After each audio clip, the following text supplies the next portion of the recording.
Fala, pessoal. Ótima quarta aí para todos vocês. Dia 20 de setembro, feriado aqui no Rio Grande do Sul. Feriado Farroupilha. Nossa data maior aqui do Rio Grande do Sul. Para você, gaúcha, gaúcho, um ótimo feriado. Parabéns pelo seu dia. E aqui, né, a gente só para no recesso, vocês sabem. Todo o resto do Brasil também não tem feriado, enfim. Nós estamos com o nosso curso de extensão a milhão.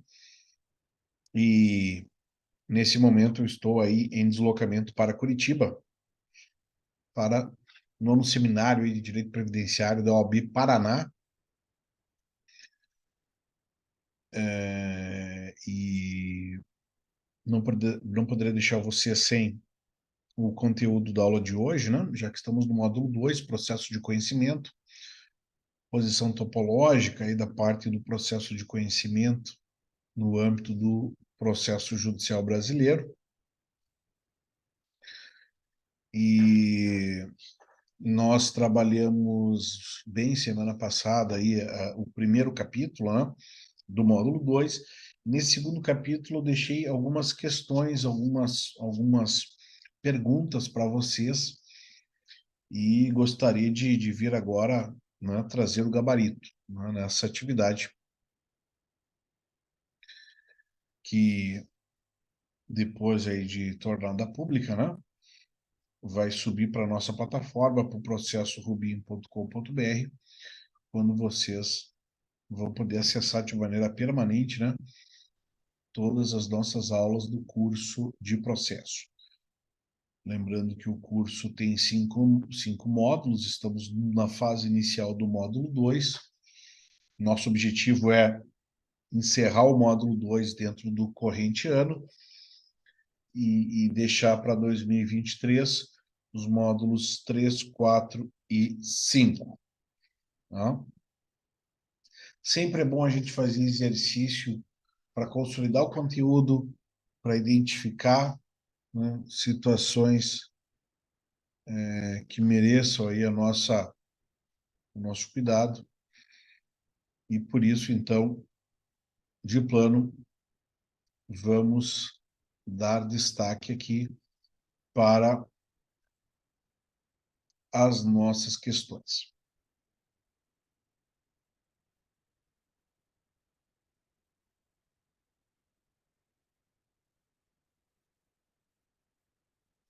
Quando eu falo em posição topológica do processo de conhecimento, isso determina uma certa orientação da fase procedimental em que a gente está, né?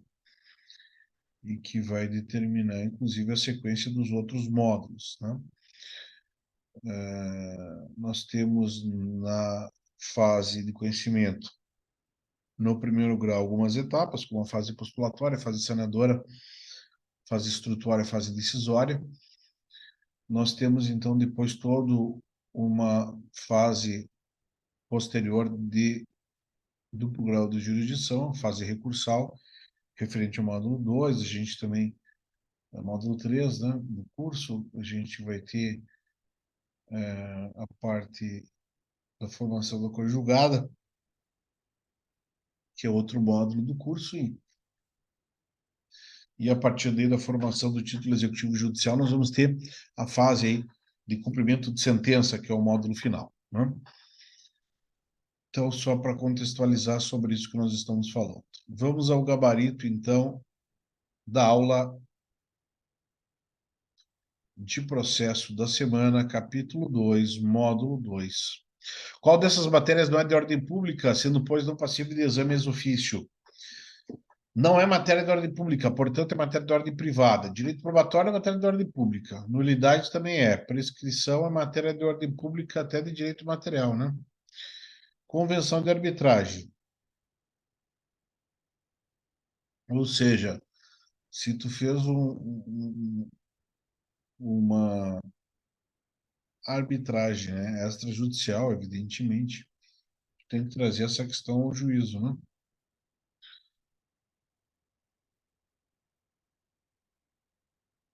sob pena de nós termos um prosseguimento do processo judicial. Então, convenção de arbitragem, sem dúvida nenhuma, é matéria da ordem privada.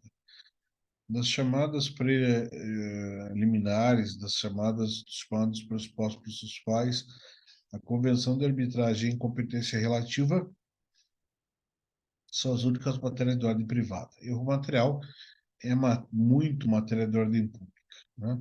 Portanto, gabarito da questão 1, letra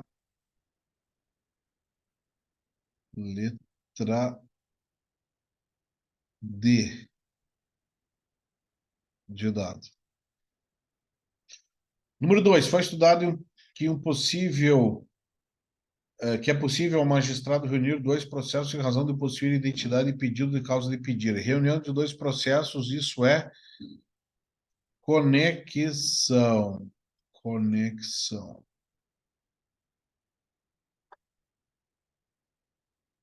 Essa conexão pode determinar uma mudança, em termos de competência relativa. 3. No despacho senador, determinado magistrado de primeiro grau entende que não há possibilidade de ser homologado acordo entabulado pelas partes. Então, as partes fizeram uma transação aqui, né? Superando, pois, a questão trazida, determinando o prosseguimento do feito para a produção de prova oral.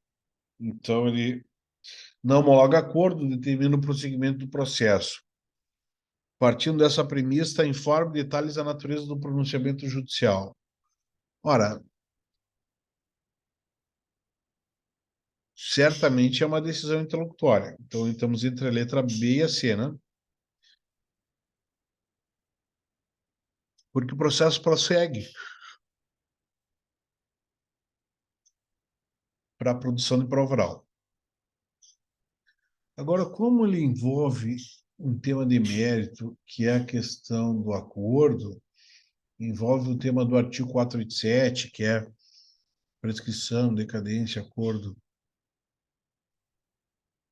Uhum. Então, ou o exame de um dos pedidos, né? Então, essa é uma decisão interlocutória de mérito. Né? Decisão interlocutória de mérito.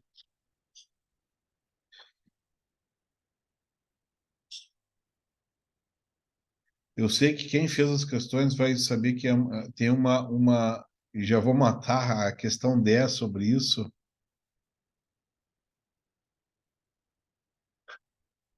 Né?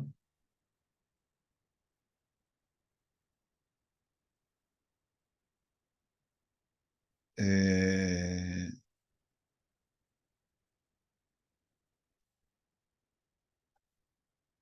que seria o recurso cabível do despachanador, né? O recurso cabível é agravo. Até porque o mandado de segurança não é recurso, né? Seria um sucedâneo recursal ou mesmo uma ação constitucional. Recurso, propriamente dito, nos termos do artigo 994 do CPC, é agravo do instrumento. Então, na ausência do agravo nos juizados, poderia até cogitar o mandado de segurança, mas não é recurso. Propriamente dito, tem o prazo de 120 dias, né? Certamente envolve aí também prazo decadencial, certamente não é recurso. Portanto, questão 10 com a questão 3, decisão interlocutória de mérito que desafia agravo do instrumento. 4. Examine o caso abaixo, explicitando qual é o órgão jurisdicional responsável pelo julgamento do conflito negativo de competência relativa. Outra matéria de ordem privada, como a convenção de arbitragem. A questão 4 se refere à questão 1.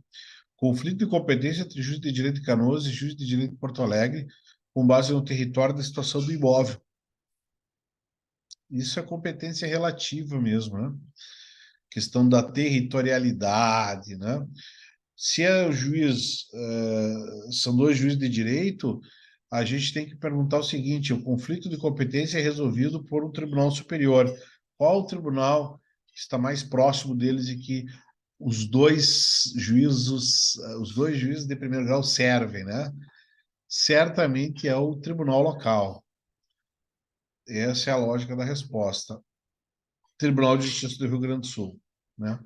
Ah, professor, eu já vi que tem competências que o STJ resolve. É que aí é entre o juiz da estadual e da federal. Aqui são dois juízos da estadual. Tá? Questão 5. Determinado pronunciamento judicial tratou de determinar o encaminhamento dos autos da estadual de Porto Alegre à Uruguaiana. Então, a gente está na justiça estadual. Estamos ainda falando aqui do Rio Grande do Sul. Trata-se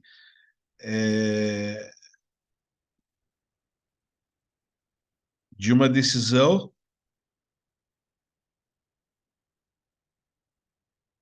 interlocutória. Não versa sobre o mérito, né? Porque, repito, não é a questão do 487, não é pedido, não é prescrição de decadência, não é acordo. Então, aqui é uma questão que me parece ser de decisão interlocutória que não versa sobre o mérito, em que se discute questão de competência relativa. Esse pronunciamento do judiciário, do juiz de primeiro grau, de encaminhar os autos de Porto Alegre, Uruguaiana, sendo competência relativa, não poderia ser feita de ofício, né, mas requerimento da parte. Mas claro que o desafio é recurso, né, que no meu entendimento seria o agravo do instrumento com base no tema 988. Aliás, o tema 988 do STJ ele surgiu em razão de questão de competência. 6. Luiz propôs a ação de cobrança de 100 mil em face de Maria. Após a citação, Maria efetuou o pagamento integral da dívida, protocolizando posteriormente petição nos autos do processo, comprovando o pagamento e requerendo extinção do feito pela carência de ação, uma vez que não havia mais o interesse de agir no caso. Será que é carência de ação? Ou o juiz deve extinguir com resolução de mérito e pela procedência do pedido, né?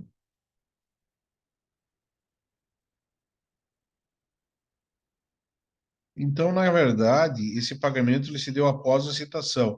Se esse pagamento de Maria fosse antes da citação, eu concordaria com carência de ação.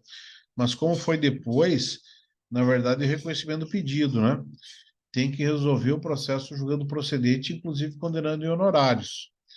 Questão 6, a resposta teria que ser a letra B de bola.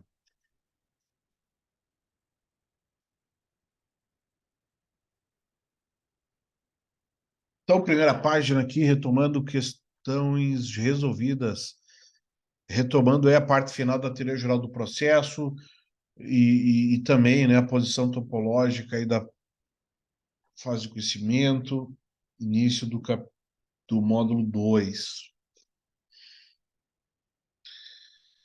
Questão 7. Se estiverem ausentes condições de ação, mas o réu nada alegar em contestação, o juiz deve conhecer da matéria de ofício e extinguir o processo sem resolução de mérito, dar ao processo curso normal em razão da preclusão. As condições de ação é matéria de ordem pública, né? Se a parte não traz, o juiz pode trazer igual. Então, não se opera a preclusão para o juiz. E mais, a preclusão da parte não induz preclusão para o juiz, né? Conhecimento da matéria de ofício, desde que ainda não tenha ocorrido audiência de instrução. Conhecimento da matéria em qualquer grau, mas apenas se a matéria foi alegada pelo réu. Conhecimento da matéria de ofício, extinguir o processo por resolução no mérito.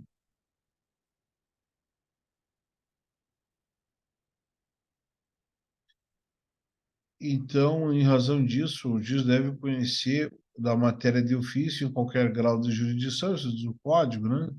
E extinguir o processo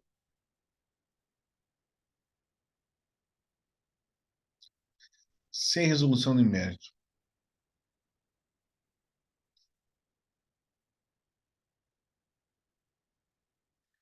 E se em qualquer grau de jurisdição, a gente pressupõe ali que no primeiro grau seja em qualquer grau, seja enquanto o juízo tem a jurisdição. Então, no primeiro grau, não é até a audiência, né? Ela seria até a sentença.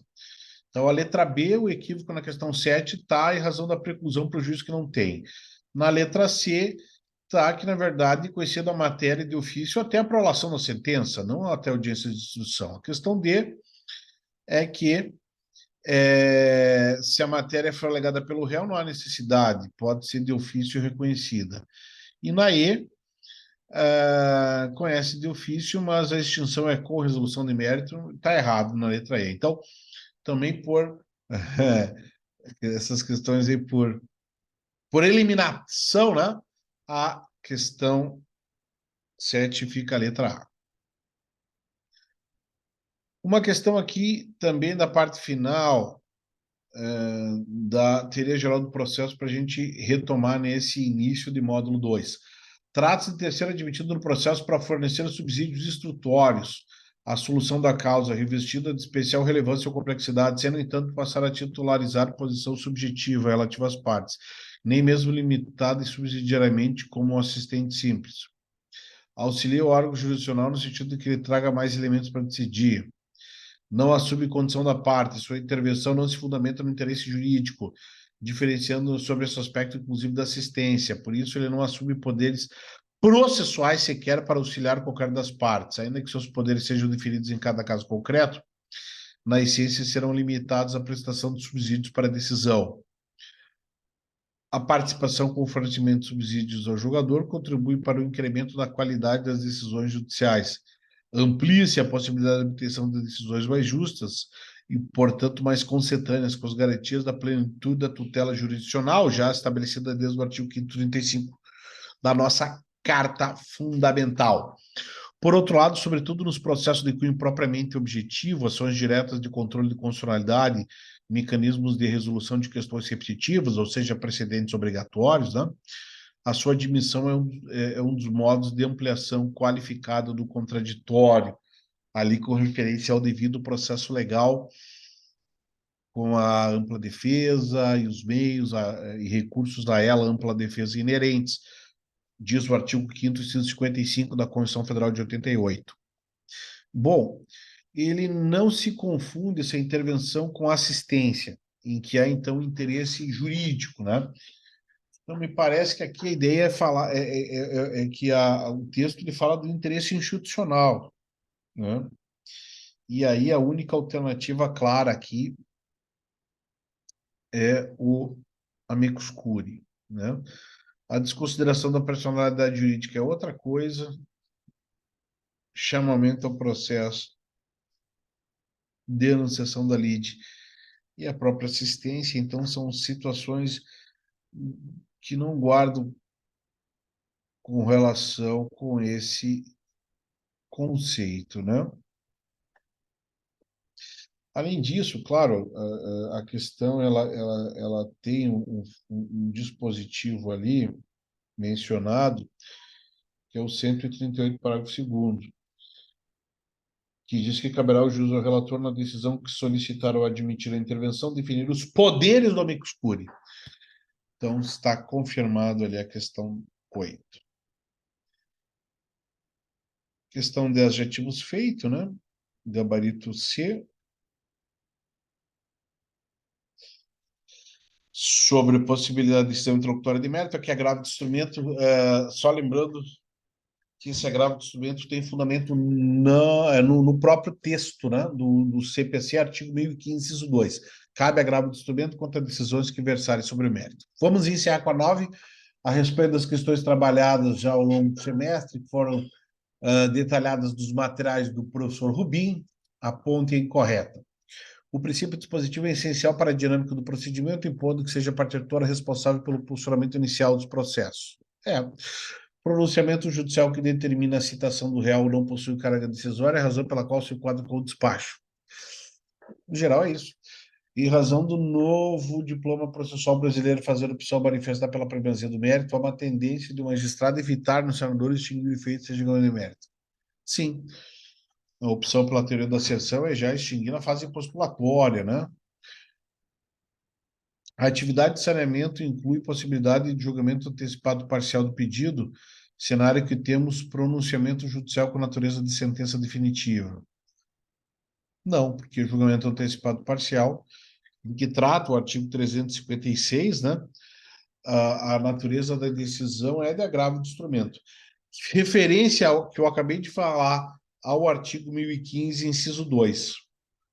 Seja como for, no artigo 356, se a gente for estudar lá, pessoal, vocês vão ver no parágrafo 5º que vai dizer que a decisão proferida com base nesse artigo é impugnável por agravo de instrumento. Precisaria estar lá no artigo 356, parágrafo 5º? Não, porque já está no 1015, inciso 2. E também, por quê? Porque se o julgamento é antecipado parcial, um dos pedidos vai ser julgado, os outros pedidos vai se dar prosseguimento. Então, não poderia ser uma sentença definitiva. Seria uma decisão interlocutória de mérito. Confirmando letra E, que precisa estar correta, né, para a gente fechar o circuito aqui, pode o magistrado examinar algumas matérias sem provocação das partes litigantes, daí porque se diz que existem matérias de ordem pública na teoria geral do processo, como as condições da ação, interesse processual e legitimidade das partes. Aliás, esse é a redação exata, né, do artigo 17 do CPC, só para mencionarmos um, bem na parte geral do Código, né, quando estudado, regulamentado a função jurisdicional, que a gente estudou exatamente na teoria geral do processo. Para postular em juízo é necessário ter interesse e legitimidade. Muito bem, meus amores, muito bem. Então, esse aqui é o nosso super gabarito, em que nós temos a questão 1, letra D, 2, letra B, 3, letra C, 4, letra D, 5, letra C, 6, letra B, 7, letra A, 8, letra E, 9, letra D e 10, letra C.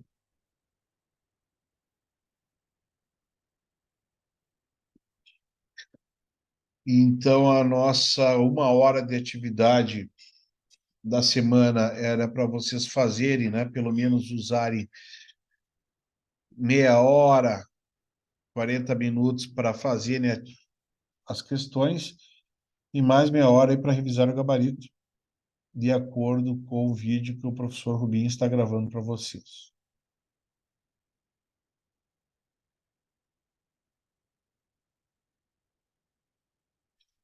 Espero que tenha sido útil, né?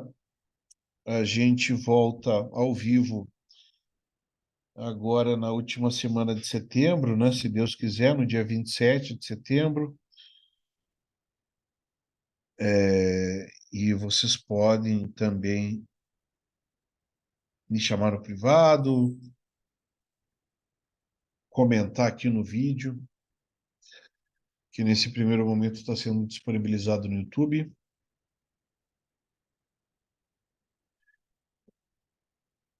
Para que, juntamente com as demais aulas já exclusivas disponibilizadas para vocês, vocês tenham condição de entender melhor, né, esses cenários e vejam como na parte inicial é muito importante que a gente não abra mão dos conceitos fundamentais, especialmente das questões envolvendo os pronunciamentos judiciais.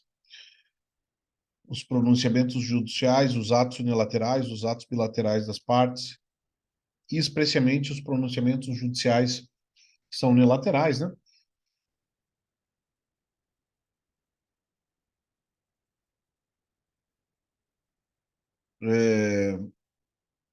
Envolvendo as decisões monocráticas do juiz de primeiro grau, já que estamos trabalhando no primeiro grau, com os despachos de mero expediente, as decisões interlocutórias tradicionais, as decisões interlocutórias de mérito, as sentenças terminativas que não examinam o mérito e as sentenças definitivas que efetivamente examinam o mérito da contenda. Boa revisão a todos vocês. Acompanhem sempre o calendário da semana.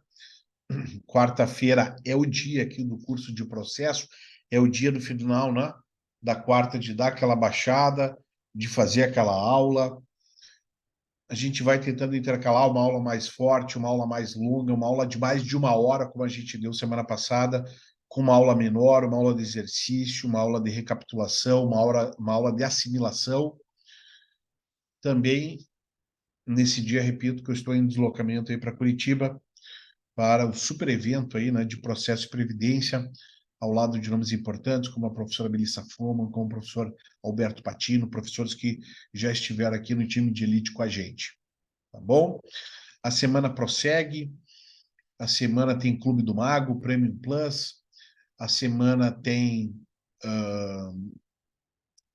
oficina de sábado, e aliás eu queria que vocês, qualquer dúvida que tivessem sobre os materiais, sobre os produtos, especialmente, né, que vocês viessem aqui no nosso Linktree atualizado.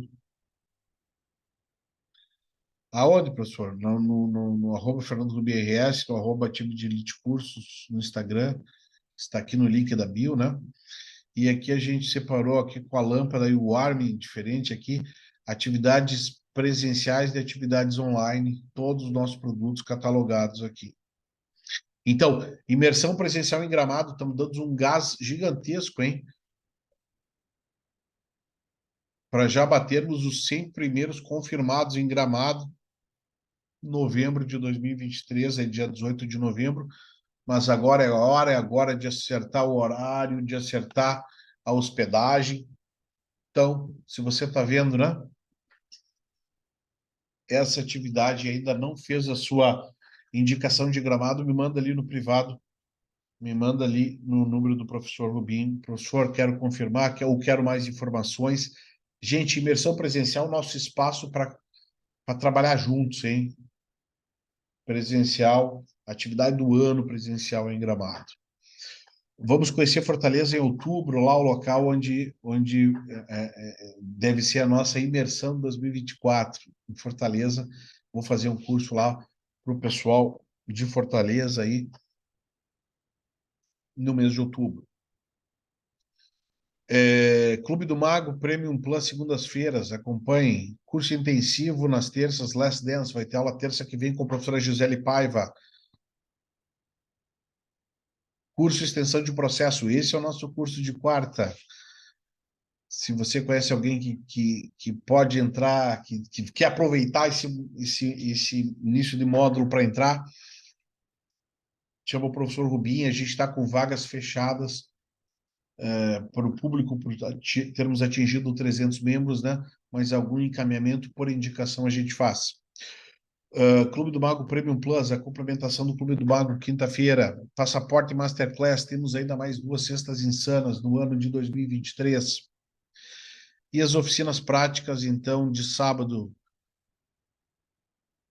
são 12 oficinas no ano, vamos indo para a oficina 9, repito, com o professor Washington Barbosa, estreando no time de elite nesse sábado, dia 23 de setembro. Então, gente, muita coisa acontecendo mesmo, muitas atividades rolando, material permanente, acompanhem sempre com o professor Rubim, para vocês terem os melhores encaminhamentos, seja em curso de previdência, seja em curso de processo. Tá bom? Revise aí, discute o gabarito, qualquer coisa me escreva, um processo Rubim, processo de verdade.